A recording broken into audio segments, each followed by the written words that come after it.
Hi ಎಲ್ಲರಿಗೂ ನಮಸ್ಕಾರ. Welcome back to my channel. ಗೌರವಾನ್ವಿತ ಮುಖ್ಯ ಅತಿಥಿಗಳೇ, ಶಿಕ್ಷಕರೇ, ಪೋಷಕರೇ ಹಾಗೂ ನನ್ನೆಲ್ಲ ಸಹಪಾಠಿಗಳೇ, ಈ ಶುಭ ಸಂದರ್ಭದಲ್ಲಿ ಪ್ರತಿಯೊಬ್ಬರಿಗೂ ನಮ್ಮ ಹೆಮ್ಮೆಯ ಭಾರತ ದೇಶದ 80ನೇ ಸ್ವಾತಂತ್ರ್ಯ ದಿನಾಚರಣೆಯ ಶುಭಾಶಯಗಳು. ಧ್ವಜವನ್ನು ಮುಗಿಲೆತ್ತರಕ್ಕೆ ಹಾರಿಸಿ ಸಂಭ್ರಮಿಸುವ ಈ 80ನೇ ಸ್ವಾತಂತ್ರ್ಯೋತ್ಸವದ ಶುಭ ಗಳಿಗೆಯಲ್ಲಿ ಪ್ರತಿಯೊಬ್ಬ ಭಾರತೀಯನ ಆತ್ಮಸಾಕ್ಷಿಯನ್ನು ಬಡಿದೆಬ್ಬಿಸುವ ಒಂದು ಪ್ರಶ್ನೆಯೊಂದಿಗೆ ನನ್ನ ಭಾಷಣವನ್ನು ಪ್ರಾರಂಭಿಸುತ್ತಿದ್ದೇನೆ. ನಾವು ನಿಜವಾಗಿಯೂ ಸ್ವತಂತ್ರರೇ? ಹೌದು, ನಮ್ಮ ಧ್ವಜ ಸ್ವತಂತ್ರವಾಗಿದೆ, ನಮ್ಮ ದೇಶ ಸ್ವತಂತ್ರವಾಗಿದೆ, ನಮ್ಮ ಸಂವಿಧಾನ ನಮಗೆ ಸ್ವಾತಂತ್ರ್ಯ ನೀಡಿದೆ.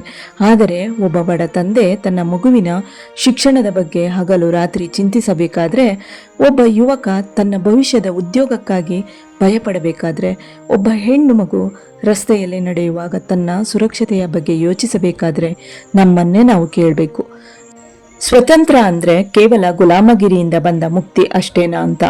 ನಮ್ಮ ಯುವಕರಿಗೆ ನಾವು ಹೇಳ್ತೀವಿ, ನೀವು ದೇಶದ ಭವಿಷ್ಯವೆಂದು. ಆದರೆ ನಾನು ಕೇಳ್ತೀನಿ, ಭವಿಷ್ಯವನ್ನು ಹೊತ್ತಿರುವ ಯುವಕರಿಗೆ ನಾವು ವರ್ತಮಾನದಲ್ಲಿ ಎಷ್ಟು ಅವಕಾಶ ಕೊಡ್ತಿದ್ದೇವೆ ಅಂತ. ಪ್ರಸ್ತುತ ನಮ್ಮ ಯುವ ಸಮೂಹದ ಮುಂದೆ ಬೃಹತ್ ಹೋರಾಟ ನಿಂತಿದೆ. ಅದು ಉದ್ಯೋಗಕ್ಕಾಗಿ ಹೋರಾಟ, ಗುಣಮಟ್ಟದ ಶಿಕ್ಷಣಕ್ಕಾಗಿ ಹೋರಾಟ, ಸಮಾನ ಅವಕಾಶಕ್ಕಾಗಿ ಹೋರಾಟ, ಮಾನಸಿಕ ಒತ್ತಡದ ವಿರುದ್ಧ ಹೋರಾಟ, ತಮ್ಮ ಭವಿಷ್ಯದ ಮೇಲಿನ ನಂಬಿಕೆಯನ್ನು ಉಳಿಸಿಕೊಳ್ಳುವ ಹೋರಾಟ. ಡಾಕ್ಟರ್ BR ಅಂಬೇಡ್ಕರ್ ಅವರು ಹೇಳಿದ್ರು, ಶಿಕ್ಷಣವು ಸಿಂಹಿಣಿಯ ಹಾಲು, ಅದನ್ನು ಕುಡಿದವನು ಸಿಂಹದಂತೆ ಗರ್ಜಿಸುತ್ತಾನೆ ಅಂತ.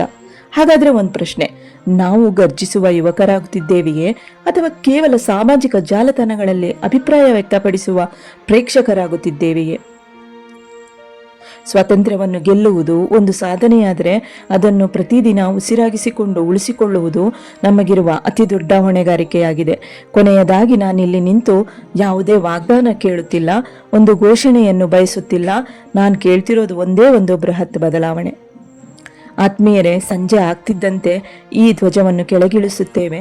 ಆದರೆ ನಮ್ಮ ಧಮನಿಗಳಲ್ಲಿ ಹರಿಯುವ ದೇಶ ಪ್ರೇಮದ ಕಾವು ಎಂದಿಗೂ ಇಳಿಯಬಾರದು.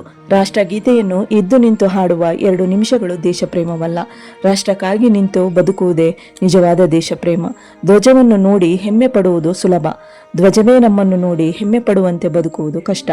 ಆ ಕಷ್ಟದ ದಾರಿಯೇ ನಿಜವಾದ ದೇಶಭಕ್ತಿ. ನಾವು ಹುಟ್ಟಿದ್ದು ಭಾರತೀಯರಾಗಿ, ಬದುಕುವುದು ಭಾರತೀಯರಾಗಿ. ಈ ಮಣ್ಣಿಗೆ ಮೋಸ ಮಾಡದೆ ಈ ದೇಶದ ಕಟ್ಟಕಡೆಯ ಮಗುವಿನ ಕಣ್ಣೀರು ಒರೆಸುವ ಪ್ರತಿಯೊಂದು ಕೈಯಲ್ಲೂ ನಿಜವಾದ ಸ್ವಾತಂತ್ರ್ಯ ಜೀವಂತವಾಗಿರುತ್ತದೆ. ಜೈ ಹಿಂದ್, ಜೈ ಕರ್ನಾಟಕ ಮಾತೆ. ನಮ್ಮ ಚಾನಲ್ ಅನ್ನು ಹೊಸದಾಗಿ ನೋಡ್ತಾ ಇದ್ರೆ ಪ್ಲೀಸ್ ಸಬ್ಸ್ಕ್ರೈಬ್ ಮಾಡ್ಕೊಳ್ಳಿ. ಈ ವಿಡಿಯೋ ಇಷ್ಟ ಆಗಿದ್ರೆ ಲೈಕ್ ಮಾಡಿ, ಶೇರ್ ಮಾಡಿ. Thank you so much.